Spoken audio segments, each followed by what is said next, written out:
Se acerca el Día del Niño y este es un detalle para ellos, la lechuza, Intecolo. Es una traducción del profesor Ramos Rosales Flores. Bueno, entonces, tecolotl, lechuza. La lechuza hace, todos calladitos como la lechuza que hace, que hace. La lechuza hace, todos calladitos como la lechuza que hace, que hace. Ahora en náhuatl.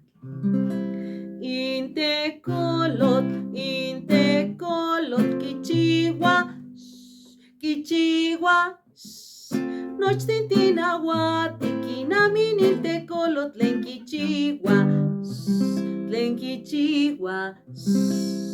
Intecolot,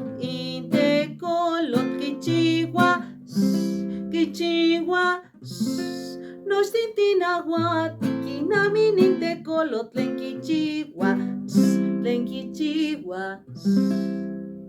No los vamos a aprender. Intecolot, quichigua, nochtin tinahuati, kinamin intecolot, tlen quichigua.